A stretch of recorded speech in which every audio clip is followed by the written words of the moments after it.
Section 1. You will hear a customer phoning a builder to discuss some work she would like him to do on her home. First, you have some time to look at questions 1 to 6.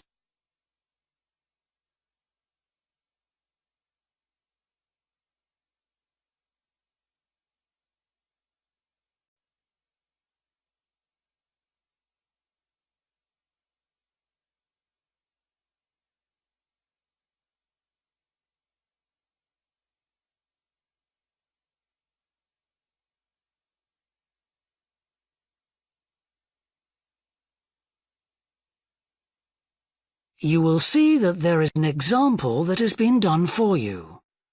On this occasion only, the conversation relating to this will be played first. Thorndyke? Good morning. Is that Mr. Thorndyke? Speaking. How can I help? I've got quite a few things which need painting and fixing in the flat, and I wonder whether you'd be able to do the work. I'm sure I'd be able to help, but let me take down a few details. Yes, of course. Well, firstly, how did you hear about us? It was my friend May Hampton. The customer heard of the builder from her friend, so friend has been written in the space. Now we shall begin. You should answer the questions as you listen, because you will not hear the recording a second time. Listen carefully and answer questions 1 to 6. Thorndyke? Good morning. Is that Mr. Thorndyke? Speaking. How can I help? I've got quite a few things which need painting and fixing in the flat, and I wonder whether you'd be able to do the work. I'm sure I'd be able to help, but let me take down a few details. Yes, of course. Well, firstly, how did you hear about us? It was my friend May Hampton. You did some excellent work for her a couple of years ago. Do you remember? Oh, yes. That was in West Park Flats. Lovely lady. Yes, she is. And what's your name, please? It's Edith Pargeter. Edith. Can you spell your surname, please? It's Pargeter. Double T, right. And do you live in West Park Flats as well? No, actually, it's East Park, flat 4. Oh, right. That's over the road, I seem to remember. Quite difficult to get to. Yes, it's at the back of the library. Right, I know. And what's your phone number? 875-934, but I'm out a great deal in the afternoons and evenings. So would the best time to ring you be in the morning? Yes. Fine, I've made a note of that. Can I just ask, I'll be in a van and I know parking's rather difficult around your flat. Where would you recommend? Well, I always tell people in larger vehicles to park by the post box on the other side of the road from the entrance. Good, thanks. And will you be able to give me a full itemised quote? Oh, yes, I'll list all the jobs separately with individual prices. That'd be a great help. No problem. Before you hear the rest of the conversation, you have some time to look at questions 7 to 10.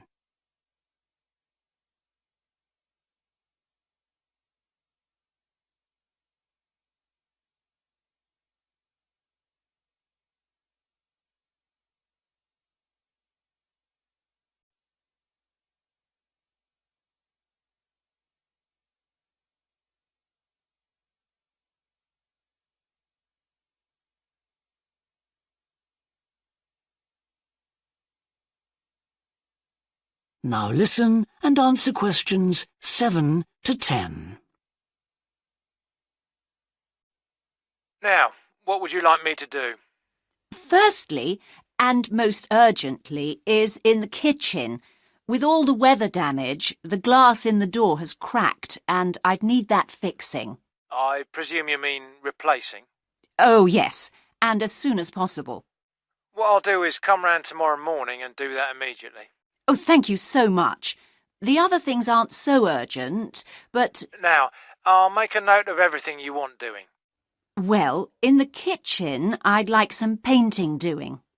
All the kitchen walls? Just the area over the cooker. It's very greasy. Right, it does tend to get that way. Yes. Well, if you want a proper job done, what I'd need to do is strip the old paint and plaster it about a week before I paint it. Of course. Now, May tells me you also do work in the garden. That's right.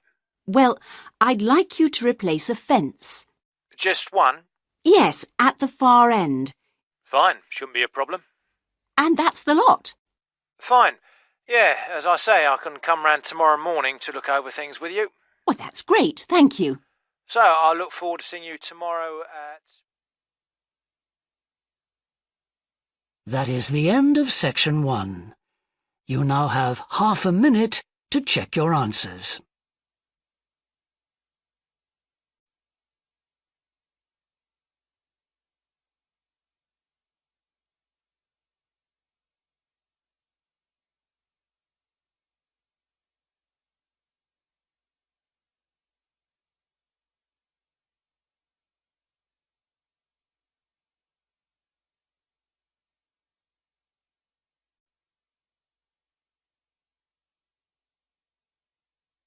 Now turn to section 2.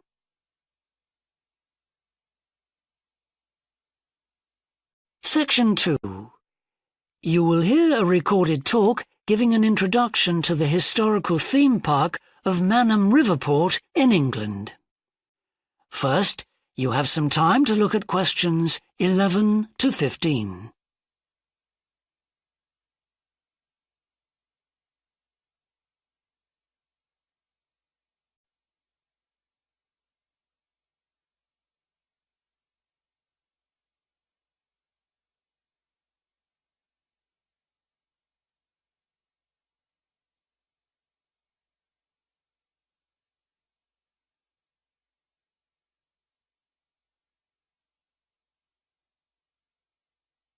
Now listen carefully and answer questions 11 to 15.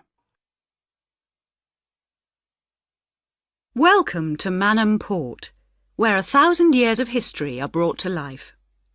All the family can enjoy a day out at Manham, visit our copper mine, see models of the machinery it used, have your photo taken in 19th century costume, experience at first hand how people lived at different stages throughout history, and especially how children studied, worked and played. The port of Manham is located in beautiful and peaceful countryside, on a bend in the great River Avon, and developed here because it's the highest navigable point of the Avon. Boats can go no higher up this river, and proved a handy place to load and unload cargo to and from the sea, which is over 23 miles away. A small port was already established here when, about 900 years ago, tin was discovered nearby, though it wasn't until the Industrial Revolution, when a tremendous need for metals of all kinds developed, that Manham expanded to become one of the busiest ports in the country. And because it was already so busy, prospectors began to look for other minerals, and by the end of the 19th century, lead, copper, manganese and arsenic were added to the cargoes leaving Manham. In the early days, the ores had been smelted or processed in the same area they were mined. But as demand grew, the smelting process required huge factory furnaces or fires to melt the metal from the rock, and there was not enough coal in the local area, so the rocks containing minerals had to be shipped long distances. Sadly, in the 20th century, the great port of Manham declined, and thousands of workers were forced to emigrate out of the area. The building at the port fell into disrepair, and the place became almost forgotten. But then the Manham Trust was formed to conserve the historical resources of the area. It organised scores of local volunteers to remove undergrowth to find the original outlines of the installations. It then brought in paid professionals to match installations with maps of the original port complex and to set about reconstructing it. Today, you can see the results of this ambitious programme of restoration. The intention, and we believe this will be realised before the end of the year, is to return Manham Port to the condition it reached at its peak as the greatest copper port in the country. Before you hear the rest of the talk, you have some time to look at questions 16 to 20.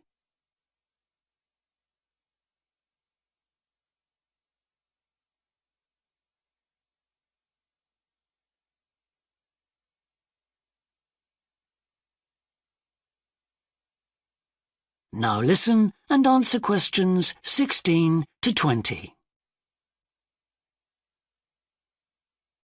But what can you do and see on your visit today? Here are just a few highlights. We suggest you start with the visit to the copper mine. Travel on converted mining trains and journey into the depths of the mountain along seams once worked by hundreds of miners. Watch out especially for the great pumping machines which rid the mine of water. But please be warned that, like all mines, ours is very dark and closed in, and we do say that children under 5, and also dogs, should not be taken into the mine. The next recommended visit is to the village school. While looking round the classrooms, take a special look at our display of games, which is one of the largest in the world. And it's recommended that you time your visit to coincide with a guided tour. This will give you the opportunity to ask lots of questions. Near the school is the beautiful old sailing ketch called the George. You're welcome to board the boat and look round the cabins. Look out for the ship's wheel, which was missing until only 5 years ago, when it was dredged out of the silt by a local fisherman. We have no idea how it got there, but it's been polished and proudly restored to its original place on the boat.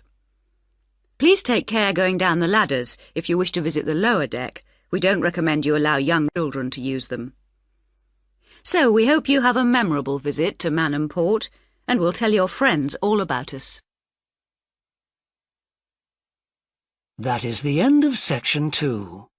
You now have half a minute to check your answers.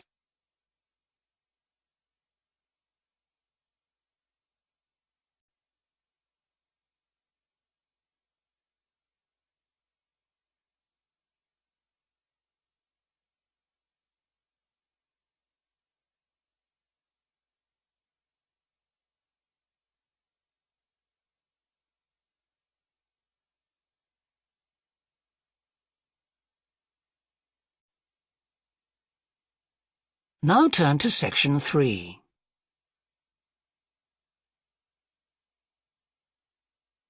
Section 3. You will hear 2 psychology students called Tim and Laura talking about Laura's work placement. First, you have some time to look at questions 21 to 24.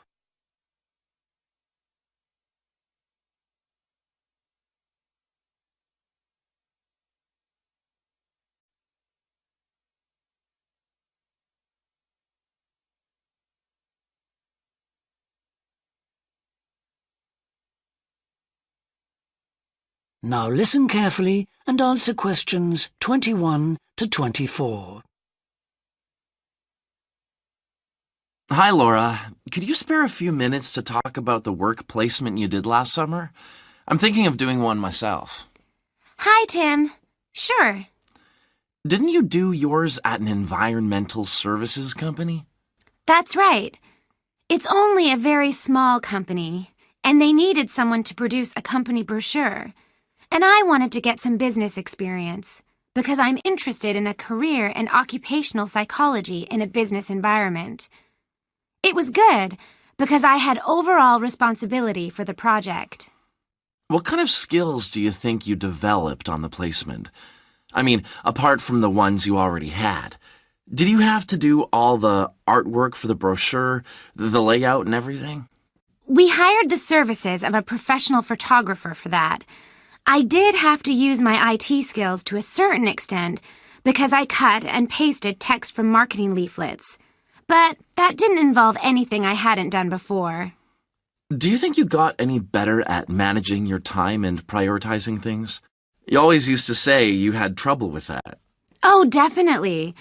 There was so much pressure to meet the project deadline, and I also got better at explaining things and asserting my opinions, because I had to have weekly consultations with the marketing manager and give him a progress report. It sounds as if you got a lot out of it then. Absolutely. It was really worthwhile. But, the company benefited too. Yes, they must have done. After all, if they'd used a professional advertising agency to produce their brochure instead of doing it in-house, presumably they'd have paid a lot more. Oh, yes. I worked it out. It would have been 250% more, and I thought the end result was good, even though we did everything on site. The company has quite a powerful computer, and I managed to borrow some scanning software from the university. The new brochure looks really professional. It enhances the image of the company straight away. So, in the long run, it should help them to attract clients and improve their sales figures? That's the idea, yeah. Before you hear the rest of the discussion, you have some time to look at questions 25 to 30.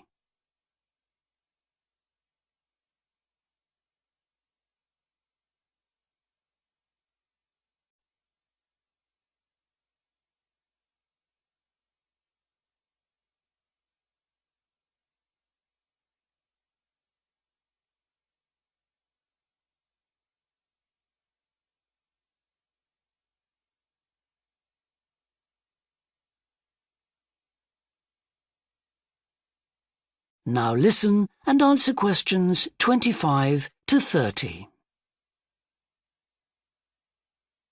Well, all in all, it sounds very positive. I think I'll go ahead and apply for a placement myself. How do I go about it? It's easy enough to do, because there's a government agency called STEP, S-T-E-P, that organizes placements for students. You should start by getting their booklet with all the details. I expect you can download one from their website. Actually, they've got copies in the psychology department. I've seen them there. I'll just go to the office and pick one up. Right. And then, if I were you, after I'd looked at it, I'd go over all the options with someone. I suppose I should ask my tutor's advice. He knows more about me than anyone. One of the career officers would be better. They've got more knowledge about the jobs market than your personal tutor would have. Okay. And then, when you know what you want, you can register with STEP. You'll find their address in the booklet. And once you've registered, they assign you to a mentor who looks after your application. And then I suppose you just sit back and wait till you hear something? They told me at the careers office that it's best to be proactive and get updates yourself by checking the website for new placement alerts. Your mentor is supposed to keep you informed, but you can't rely on that. I don't suppose it's a good idea to get in touch with companies directly, is it? Not really. But it is the company who notifies you if they want you to go for an interview. You get a letter of invitation or an email from personnel department. And do I reply directly to them? Yes, you do. STEP only gets involved again once you've been made a job offer. Right. So once you've had an interview, you should let your mentor know what the outcome is? I mean, whether you're offered a job and whether you've decided to accept it? That's right. They'll inform the careers office once a placement has been agreed, so you don't have to do that. Is that all then? More or less. Only once you've accepted an offer, you'll probably have to supply a reference, because the placement will be conditional on that. And that's something you should ask your own tutor to provide. He knows about your academic ability and also about your qualities, like reliability. Well, thanks very much for the information. I'm starting to look forward to... That is the end of section 3. You now have half a minute to check your answers.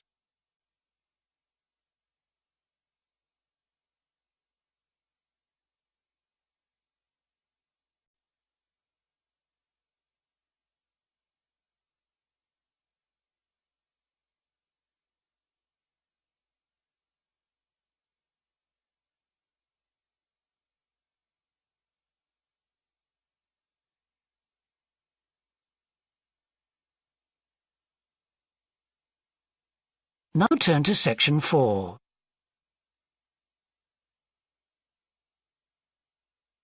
Section 4.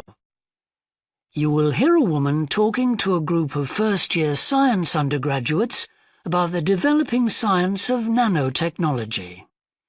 First, you have some time to look at questions 31 to 40.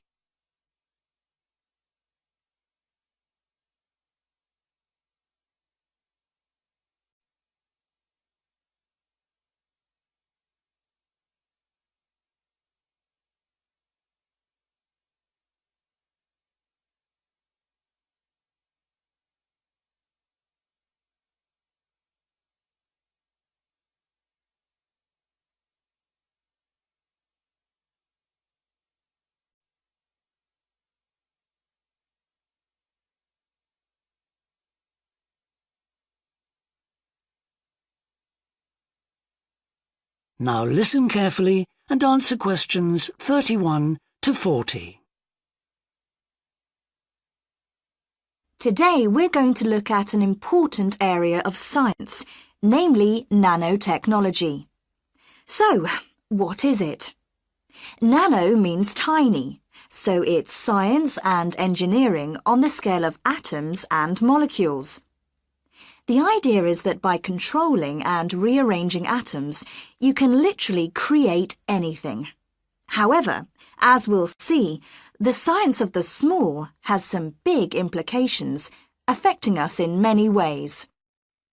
There's no doubt that nanotechnology promises so much for civilization. However, all new technologies have their teething problems. And with nanotechnology, society often gets the wrong idea about its capabilities.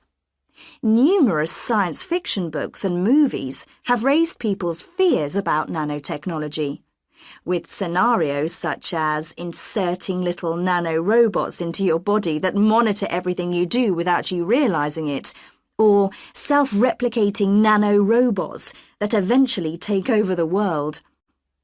So, how do we safeguard such a potentially powerful technology?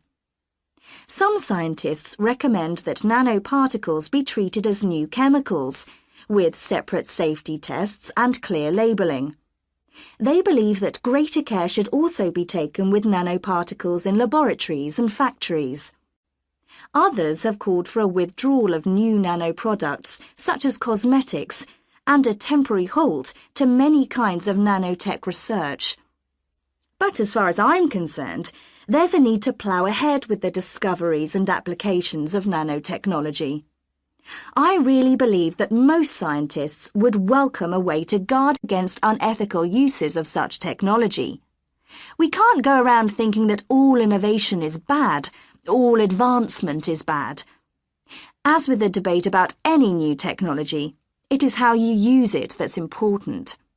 So, let's look at some of its possible uses.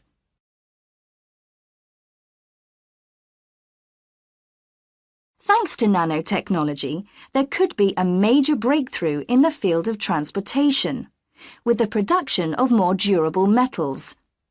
These could be virtually unbreakable, lighter, and much more pliable, leading to planes that are 50 times lighter than at present. Those same improved capabilities will dramatically reduce the cost of travelling into space, making it more accessible to ordinary people and opening up a totally new holiday destination. In terms of technology, the computer industry will be able to shrink computer parts down to minute sizes.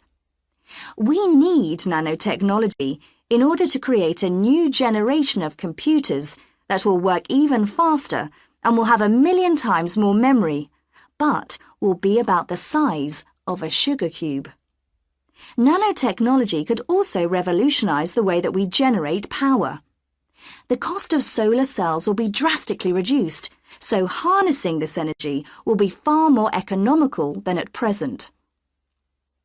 But nanotechnology has much wider applications than this and could have an enormous impact on our environment. For instance, tiny airborne nanorobots could be programmed to actually rebuild the ozone layer, which could lessen the impact of global warming on our planet. That's a pretty amazing thought, isn't it?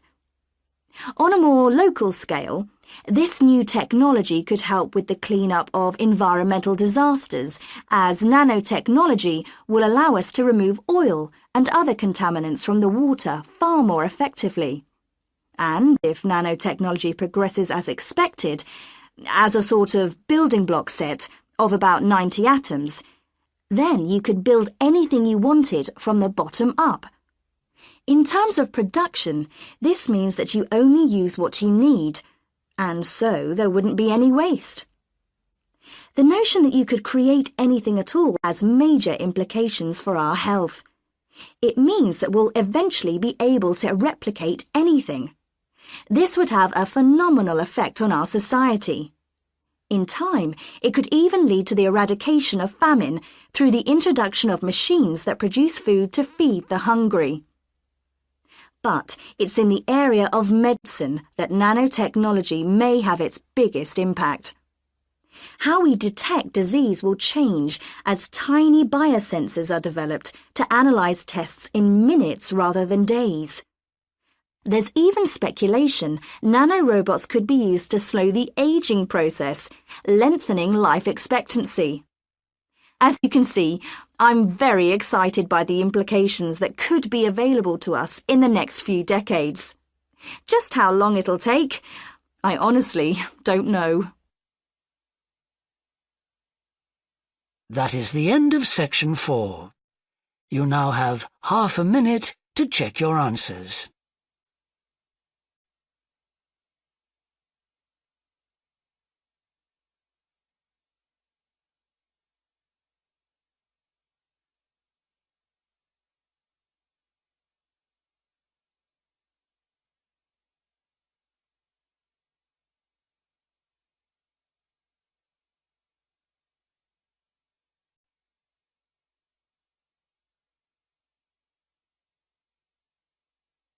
That is the end of the listening test.